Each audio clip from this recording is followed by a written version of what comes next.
Sudut pandang berbeda. Ada cerita tentang satu pengalaman dengan dua cara pandang. One story, two perspectives. Seorang penulis buku duduk di ruang kerjanya.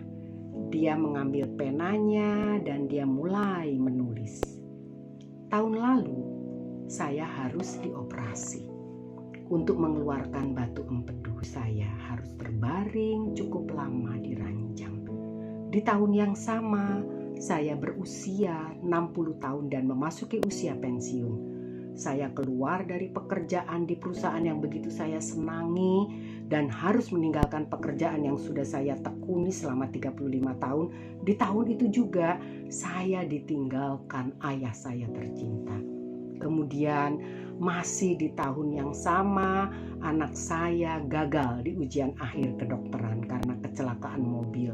Biaya bengkel akibat kerusakan mobil adalah puncak kesialan di tahun lalu.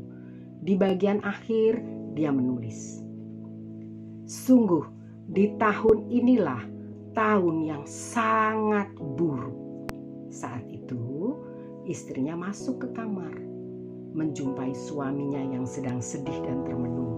Dari belakang, diam-diam istrinya melihat tulisan sang suami dan membacanya. Perlahan-lahan ia mundur dan keluar dari ruangan itu. Beberapa menit kemudian dia masuk lagi dan meletakkan sebuah kertas berisi tulisan seperti berikut, saya bacakan. Tahun lalu, akhirnya saya berhasil menyingkirkan kantong empedu. Saya yang sudah berlama-lama tahun membuat perut saya sakit. Di tahun itu juga saya bersyukur sebab bisa pensiun dengan kondisi sehat dan bahagia. Saya bersyukur kepada Tuhan sudah diberikan kesempatan berkarya dan berpenghasilan selama 35 tahun untuk menghidupi keluargaku. Sekarang saya bisa menggunakan waktu saya lebih banyak untuk menulis yang merupakan hobiku sejak dulu. Pada tahun yang sama, ayah saya yang berusia 95 tahun dengan kemurahan Tuhan tanpa sakit yang berarti telah mengakhiri hidupnya di dunia dengan damai dan bahagia. Dan masih di tahun yang sama pula, Tuhan telah melindungi anak saya dari kecelakaan yang hebat. Mobil kami memang rusak berat akibat kecelakaan tersebut, tetapi anak saya selamat tanpa cacat sedikit pun.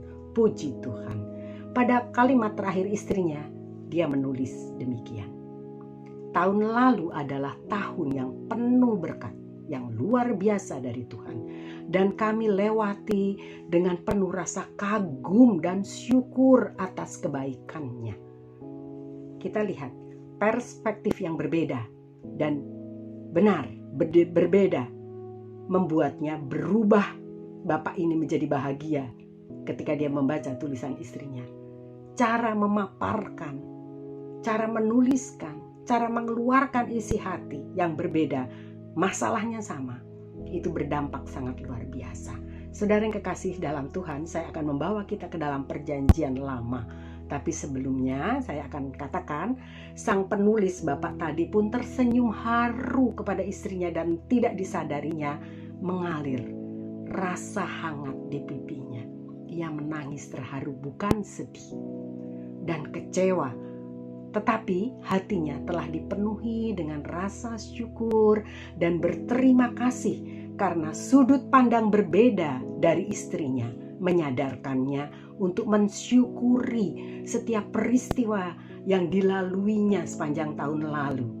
Saudara yang kekasih dalam Tuhan, seharusnya orang percaya pun dapat menyadari bahwa di dalam hidup ini kita harus mengerti dan tidak gagal paham. Bukan kebahagiaan yang membuat kita bersyukur. Saya ulang, bukan kebahagiaan yang membuat kita bersyukur, namun rasa syukurlah yang membuat kita hidup optimis dan bahagia.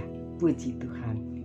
We can complain because rose bushes have thorns, or rejoice because thorn bushes have roses. Ini dikatakan oleh Abraham Lincoln yang artinya demikian. Kita dapat mengeluh karena semak mawar memiliki duri, atau bersuka cita karena semak duri memiliki mawar. Beda bukan cara pandangnya? Puji Tuhan. Dua pemahaman yang sangat berbeda. Kita tahu cerita tentang ke-12 pengintai, saya katakan, kita lihat kembali kepada perjanjian lama. Ke-12 pengintai yang pulang dan menghadap kepada Musa dan Harun dengan laporan yang berbeda. Ke-10 pengintai merasa cemas, takut, dan tidak berpengharapan. Kalah sebelum menang. Mereka menyatakan kekhawatirannya dan berkata demikian, "Kami tidak dapat maju menyerang bangsa itu." Sedangkan Kaleb dan Yosua, dua pengintai lainnya, dengan optimis dan semangat berkata, "Kita akan maju menyerang bangsa itu." Dia yakin dia akan menang karena Allah berserta dengan mereka. Objek pengintaian yang mereka lihat sama, tidak berbeda. Dan tempat serta orang yang berdiam di negeri Kanaan pun yang mereka lihat sama, tidak ada perbedaan. Tetapi dari hasil pengintaian yang sama tersebut menghasilkan pendapat yang berbeda yang disampaikan dan dilaporkan kepada kedua pemimpin, yaitu Musa dan Harun. Inilah yang dikatakan kedua pengintai Kaleb dan Yosua yang berbeda dengan apa yang ditakutkan ke-10 pengintai lainnya. Bilangan 14 ayat 6 dan 9, 6 sampai dengan 9. Tetapi Yosua bin Nun dan Kaleb bin Yefune yang termasuk orang-orang yang telah mengintai negeri itu mengoyakkan pakaiannya dan berkata kepada segenap umat Israel, "Negeri yang kami lalui untuk diintai itu adalah luar biasa baiknya. Jika Tuhan berkenan kepada kita, maka Ia akan memberikannya kepada kita, suatu negeri yang berlimpah-limpah susu dan madunya." Puji Tuhan. Hanya janganlah memberontak kepada Tuhan dan janganlah takut kepada bangsa negeri itu, sebab mereka akan kita telan habis luar biasa. Yang melindungi mereka sudah meninggalkan mereka, sedangkan Tuhan menyertai kita. Jangan takut kepada mereka. Suatu pengharapan iman yang besar, pengharapan iman yang benar mendasari keyakinan mereka.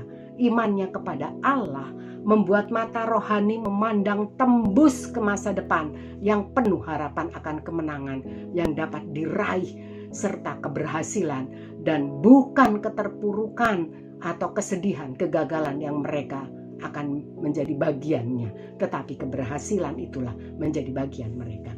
Demikianlah perbedaan dua sudut pandang berbeda antara ke-10 pengintai dengan kedua pengintai tersebut. Bilangan 13 ayat 30 sampai dengan 31 berkata demikian. Kemudian Kaleb mencoba menenteramkan hati bangsa itu di hadapan Musa. Katanya, "Tidak, kita akan maju dan menduduki negeri itu, sebab kita pasti akan mengalahkannya." Tetapi orang-orang yang pergi ke sana bersama-sama dengan dia berkata, "Kita tidak dapat maju menyerang bangsa itu karena mereka lebih kuat dari kita." Pengecut, saudara. Mereka kalah sebelum perang. Mari kita berlatih melihat sesuatu peristiwa dari suatu sudut pandang yang positif dengan penuh iman, percaya dan bersyukur, sebab kita menyadari Tuhan tidak pernah meninggalkan, bahkan Dia sanggup memberi kekuatan dan kemenangan melewati berbagai badai hidup. Pandangan kita menapaki kehidupan mengarah ke masa depan yang penuh dengan harapan, masa depan yang disediakan dan dirancangkan oleh Tuhan. Dengan sudut pandang iman, meskipun tak terlihat, namun dengan percaya sepenuh kepada Tuhan dan hidup mengejar perkenanan Tuhan saja. 2 Korintus 5 ayat 7 dan 9. Sebab hidup kami ini adalah hidup karena percaya, bukan karena melihat. Sebab itu juga kami berusaha baik dalam tubuh ini maupun kami diam di luarnya, supaya kami berkenan kepadanya. Amin. Puji Tuhan. Tuhan Yesus memberkati kita semua. Haleluya.